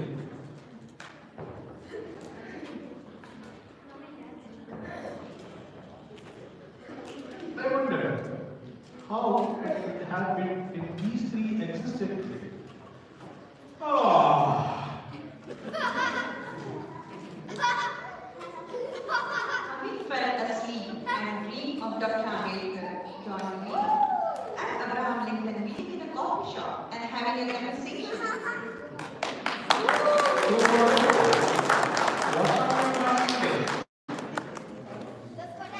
Education, Professor. I believe education is truly for the sake. And you know very well, it's near my heart. Absolutely. I know that. Though for you, getting an education has never been easy, right? The Indian caste system is very deeply rooted. So lower caste people have been denied access to education since ages. They consider you an untouchable. You weren't even allowed to go to school like other kids. You were sitting in the back corner of your class on your own gunny bag, which you had to bring and carry back after school every day. You weren't even allowed to touch public water. No fuel, no water. That was the circumstances. In all such conditions, you studied, facing countless humiliations and disappointments at every stage. Somehow, you managed to study with scholarship. You were able to study abroad, got PhDs with many other higher degrees. Despite having unbeatable academic achievements, on returning back to India, your circumstances remain the same. Again, no you, no what. In your workplace too, you remain untouchable. Now it's heartening to see how far you have come, breaking all barriers. Your passion and determination are truly inspiring all around the world, my dear. You know, Ambedkar, the fight for education and social justice is an ongoing struggle. It needs dedication like you have. Absolutely right, Mr. Dewey. Thanks, Professor. Your words have been invaluable. You see, my life is full of struggles and disappointments. And I don't want anyone to face what I went through. Your teachings on experimental learning and on developing critical thinking skills have greatly influenced my own approach to education. I'm glad to hear that. Though, let's not forget the role of democracy in shaping the education system, right? Ambedkar, drafting a constitution can be a real puzzle, isn't it? You see, I try to lay down some ground rules for a fair game that fits everyone. Well said, Doctor. Everyone is entitled to equal rights and opportunities under the law. You know, Mr. Tibet, drafting a constitution is not everyone's cup of tea. Absolutely. I wonder, Ambedkar, how had you been chosen to draft a constitution for such a diverse country, while others were there holding law degrees? You weren't even favorite among them. You know, caste prejudice was still there. Let me say on this. Ambedkar is a prominent legal scholar. His intellectual capabilities, deep understanding of socio-economic challenges in India facing at the time. His unique perspective and reputation made him a key figure in shaping the fundamental documents for independent nations. No one there was so qualified as him. And you played your role excellently, my dear Ambedkar. Thank you, Mr. Lincoln. Coming from someone who fought against slavery, your words mean a lot. You see. Ambedkar, your dedication to cause of social justice reminds me of the struggle we faced in America in my time. I always believe democracy is the government of the people, by the people, for the people.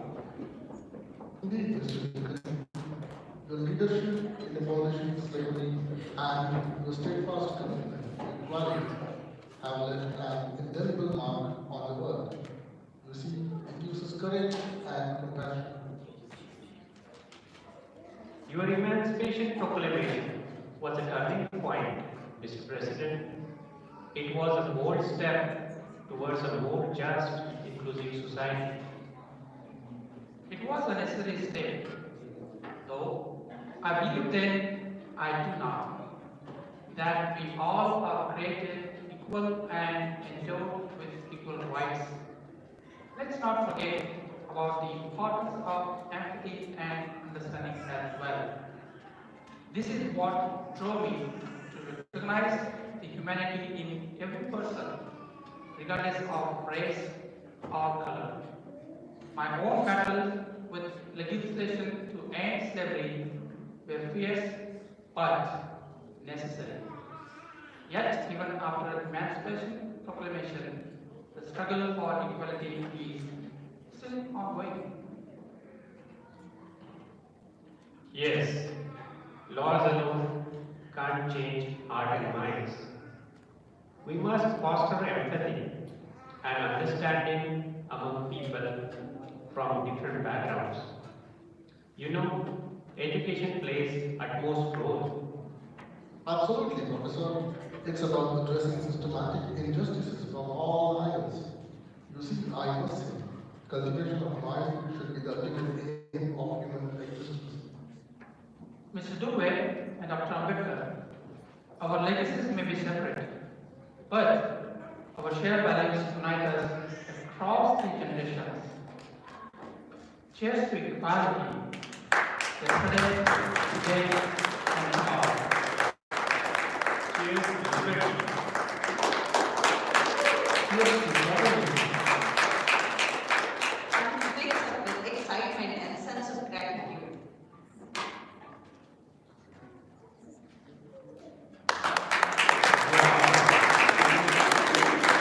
Wow. creation, equality, liberty, fraternity.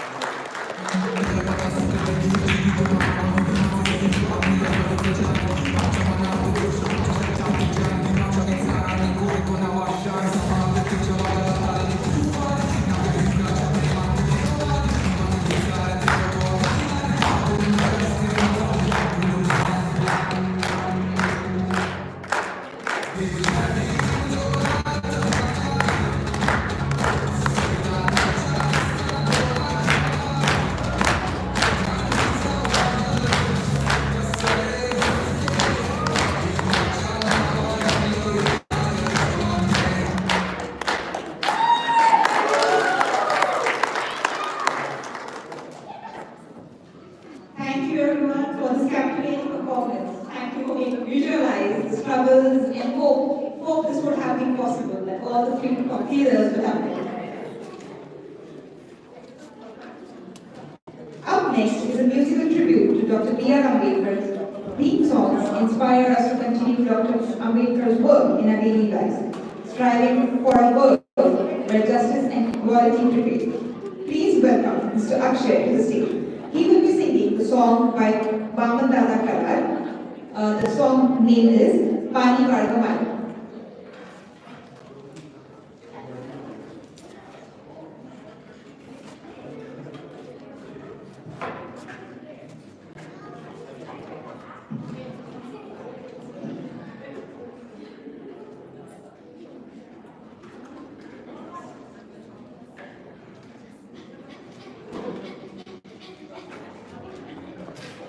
Good evening, everyone. So, I'm singing the song to tribute to the Brahman Dadakara. So, we wrote the song for asking the water, the woman, the person asking for water, requesting the water because the normal people, the untouchables don't have the rights to that water that we drink every day. So, this is a song about the requesting the water.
करील सारं काम तुझं मी झाडील वाढ करील सारं काम तुझं मी झाडील वाढ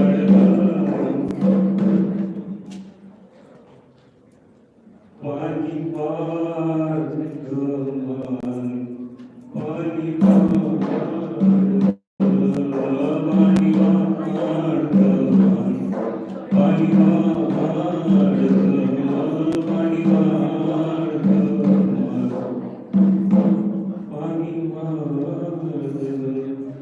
Thank you, sir.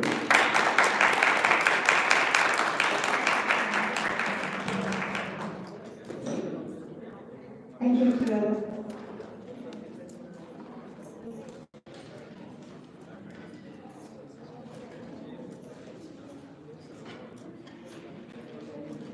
Let's continue with the musical journey. Our next performer is also will be singing a theme song. Please welcome Reena Ukhegai for the song.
परत एक गाणं म्हणून घे ना, परत एक सॉन्ग बोल, एखादं परत एखादं गाणं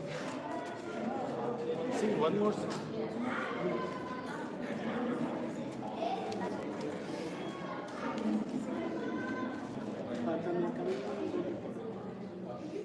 Go ahead. एकच सांगतो दुसरं पण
Dr. B.R. Ambedkar strongly believes that individuals should actively contribute to the betterment of society and not just focus on personal gain.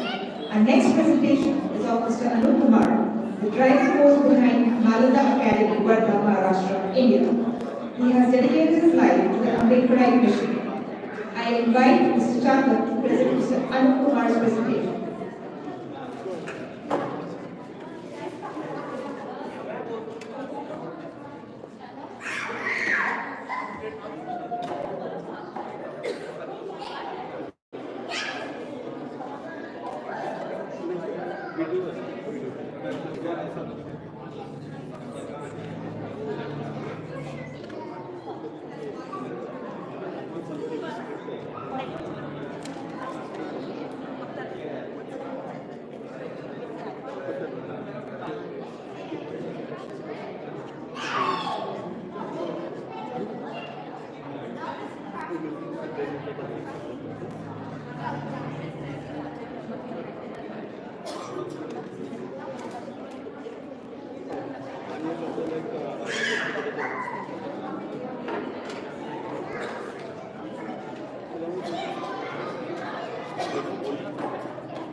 Education was deliberately kept away from origins, deny them access to multiple spheres of life.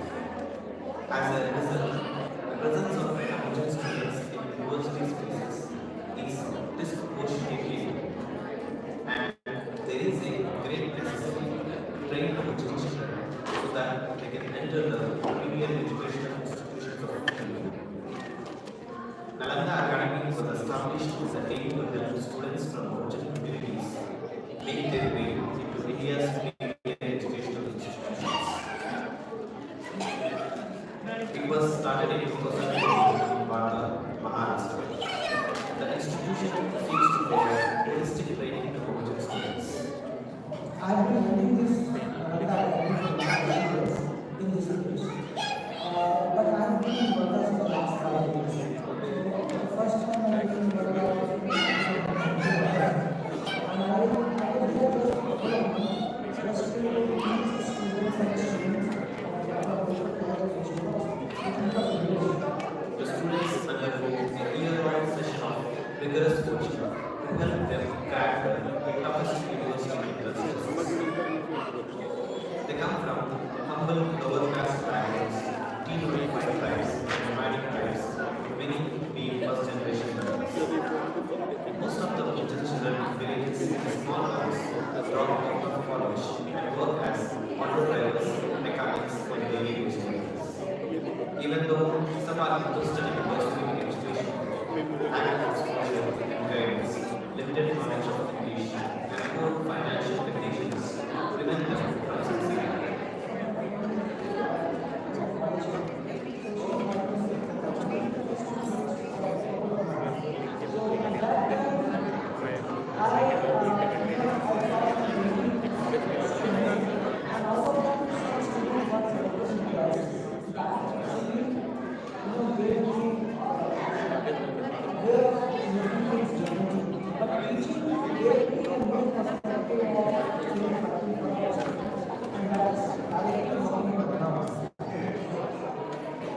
Studying in local government schools with poor infrastructure means that they are unable to develop basic communication skills in English.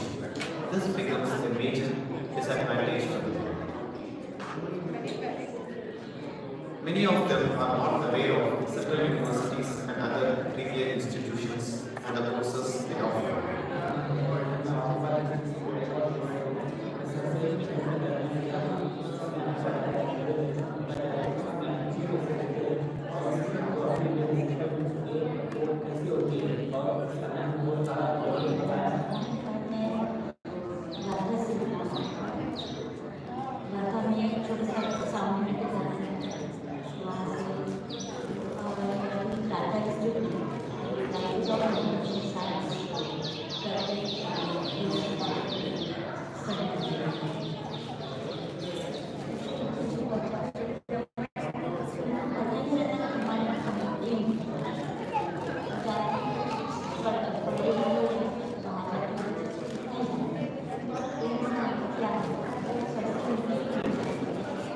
Nalanda gathers students hailing from such backgrounds and gives them 1 year of all-round intensive coaching.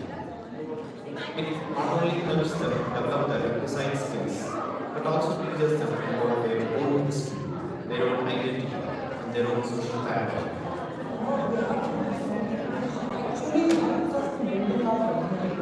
So, teaching for one month, if we start training our students right at the initial age, it will be very fruitful for our community and also to our concentration much better because the students are very educated. So, it is a space of our home where we can talk, educate, and sit together and discuss on our own. Students are taught fundamentals of English, mathematics, geography, and economics.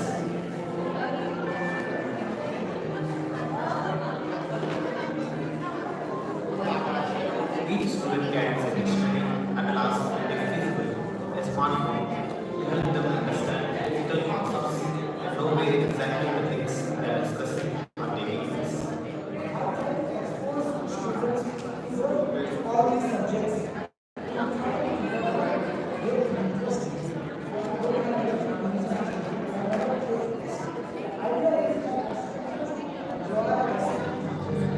So far, 250 plus students of Nalanda are placed in various premier educational institutions across India, ranging from Mumbai Institute of Social Sciences to Jawaharlal University. 230 students are being trained as part of the current 2018 batch.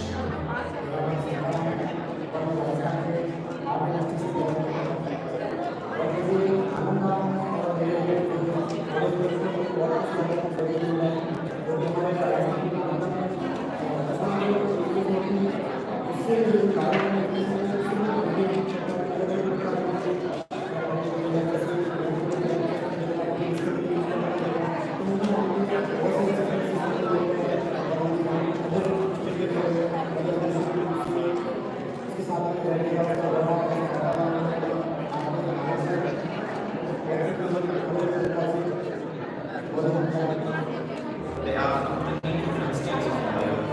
state management-based education.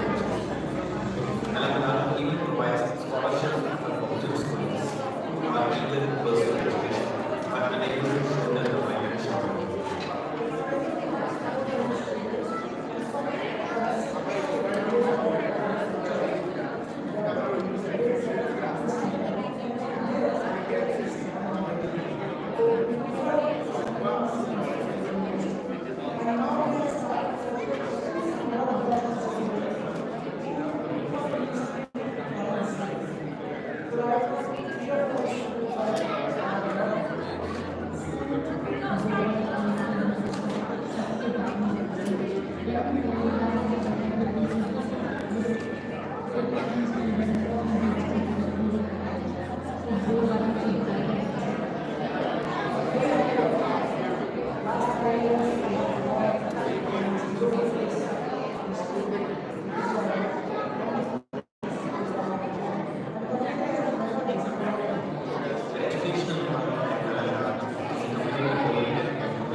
Every day, can I give you a location, please?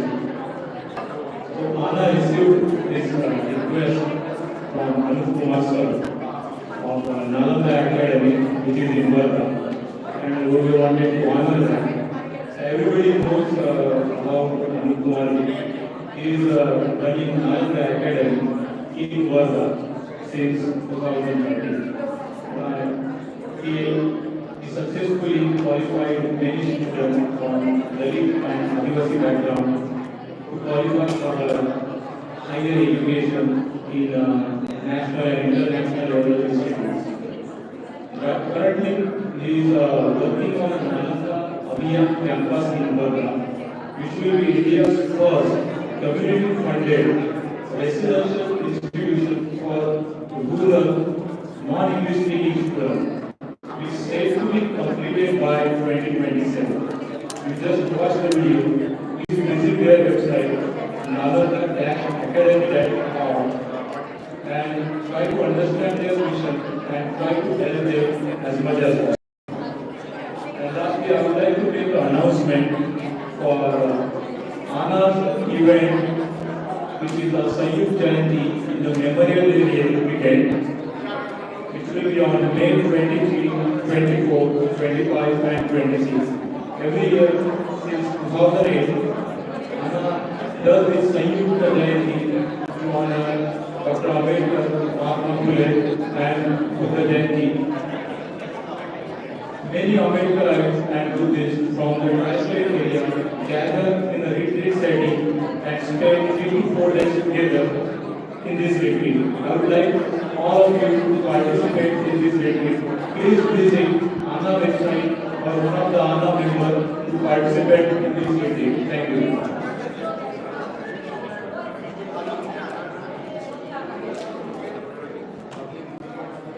Thank you, Dr. Bala. We are almost nearing the conclusion of our cultural celebration. However, before we wrap up, it is time to welcome those who are recently joined in Michigan, as well as those who have traveled outside the state who are joining the celebration. We will now invite Dr. Santosh to please come up on the stage and share your thoughts regarding this celebration and auspicious day.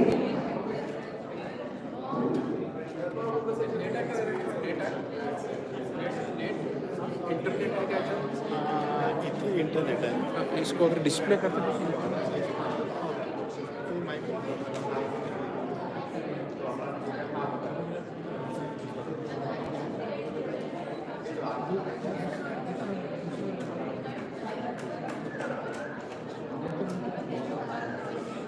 We have some time to talk to Dr. Santosh Nanda. Anyone who is new and would like to introduce, give a brief introduction about themselves, please raise your hands or please will come up on stage. Net पे जाना है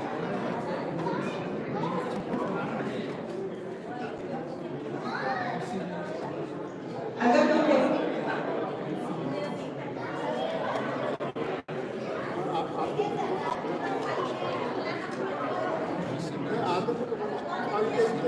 you guys can come over here. Anybody who wants to introduce yourself, talk this day and the celebration.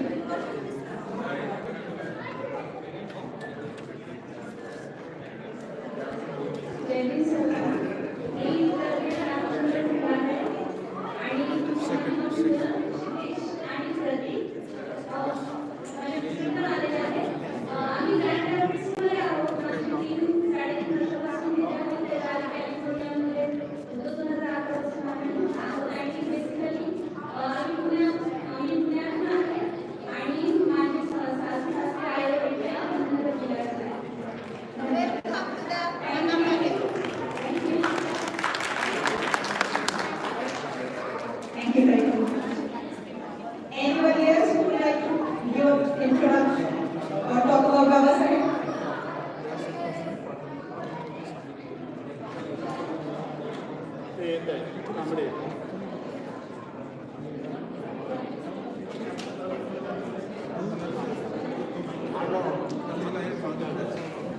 Hello, Jeffrey, Namaskar.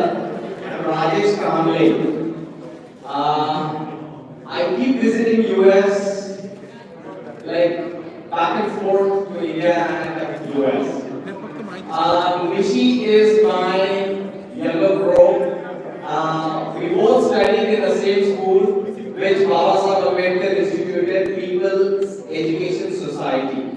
Right from class junior KG to class 12. Though he was 2 years junior to me, I am class of 94 IIT Bombay pass out. Then I did my executive leadership from Harvard Business to US. I was vice president with Reliance Industries. Then I went on to become group head India with Tyson Group, and then the final was CIO with a mid-sized company, Rigwell Technologies. That was on the corporate and my career. And then comes that, okay, I have been supporting our community. I have myself counseled close to 52,000 students from our community. Rishi knows that very well. We work for Saman Sangh back in India, and then we kind of go to slums and we tune the students, we counsel them. I myself have recruited as a vice president at Reliance 700 students from our community. I have signed those offer letters all by myself. And my request to all of you, because that was my question early morning, in the early morning session when I raised my hand, how could the community here in the US do a help back in India? How could you as an intellectual group sitting out here can help support it back in India, because we need your support. We are in bad phase, believe me. I am in India, living in India, and we are in a very bad phase. So your help, your support, your intellectual, your education, your monetary, whatever support you can, I can tell you, is well solicited. Thank you. Jai Hind, Namo. Thank you, Amir. I'm not giving info. I just wanted to give information about this retreat. Those who are interested, first time in North America, residential retreat on Dr. Ambedkar's teaching of liberation, equality, love, and justice has been set up. It is set up at the Barry Center for Buddhist Center, that is in Western Massachusetts. This center is a very prestigious Buddhist center where when American Buddhism started developing, since Roshi's coming to America and Vipassana and Goldstein and Jack Cornfield started movement about insight meditation movement. I think that center is set up, and you must have heard about mindfulness, stress reduction, MBSR techniques. These all are incubated in that Western Massachusetts area. I think I'm very happy and thankful on behalf of all of us to Center for Barry Center for Buddhist Studies. They have devoted 6 nights and 7 days. Give insights into Dr. Ambedkar's Buddhist vision of transforming self and society. So there are 3 teachers that are teaching written. Vimal Sara, she is a very well teacher, also very active on Black Buddhist movement and caste and race discourse. Of course, I am leading that for 6 days. And third teacher is Ubaidi. She is a PhD scholar at the University of Chicago. The three of us are ordained in order. But how Dr. Ambedkar, as in the morning we were discussing about his ideas, taking deeper into American context. So there will be participant professors, students, practitioners, and also Ambedkarite people who are going to participate. There are limited seats, only 30 seats are there. They are not taking more than 30 people. That's the capacity of the center. I just wanted to let you know, if any one of you are interested, it is expensive fees, but they are happy to waive that on the basis of your request. They are happy to provide some scholarship to participate in that weekly. So, if you are interested, please go to the site called BCPS. That's the Barry Center for Buddhist Studies. And if you search Ambedkar retreat, it will pop up on the name. So that's what I just wanted to say. Thank you very much.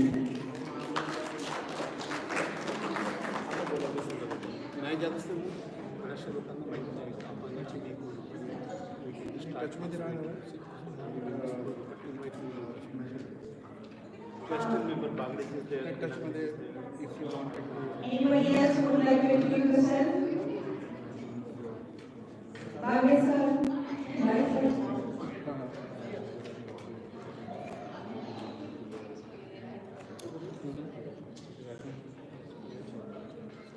My first time.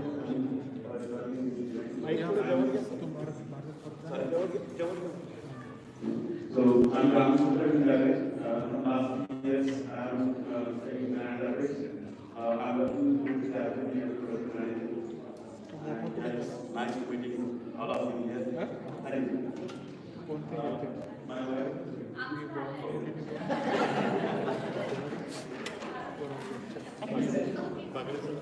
तुमच्या आईचं गाव आणि आमचं गाव एकदम जवळ 20-30 kilometre Deoni तुम्ही तुमच्याकडे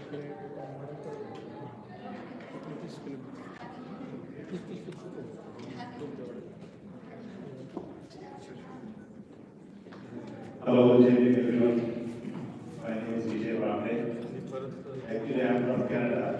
Last year, September, I moved to Hawaii, Lima. I am in the oil and gas sector, working last 34 years. I started my journey from Indian Oil Corporation back in India, moved to Middle East, worked there for 6 years, moved to Canada, worked there for around 15 years, and now I am in USA. So last 34 years I am associated with various organizations. So this is a privilege for me to be associated with Rana and other associations that are working for Ambedkar movement. Thank you. Thank you. Anybody else? I will introduce my mother-in-law. She has been first time coming to US.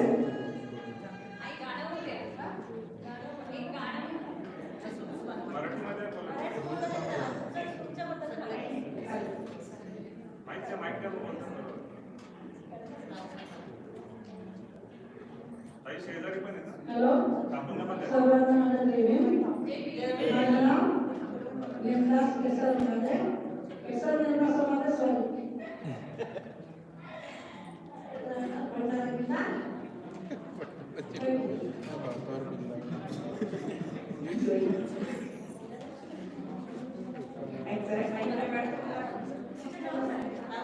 मी कुठं poster नंतर पाठवून पण मी summer school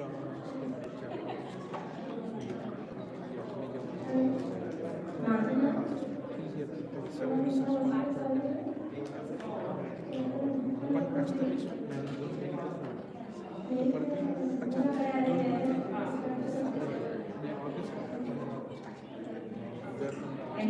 तुला काय करेल teacher. Would you like to introduce yourself? बऱ्याचशा लोकांना माहित नाही या तुम्ही या एक वर्ष तरी अजून माहिती सुरू केलं ना एक खास तुमच्यासाठी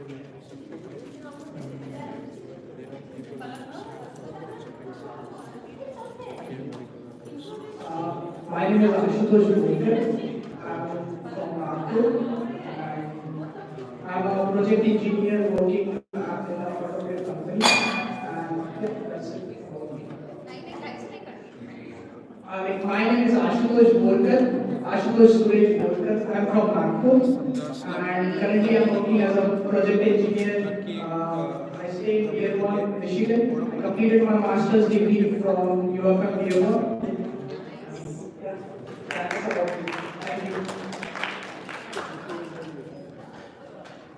Hello everybody, Jai Hind. My name is Palak Uke and I'm also from Nagpur, Maharashtra. I have been here in Michigan for the past 2 years. I have been studying in the University of Michigan in Tier 1. And I'm about to graduate this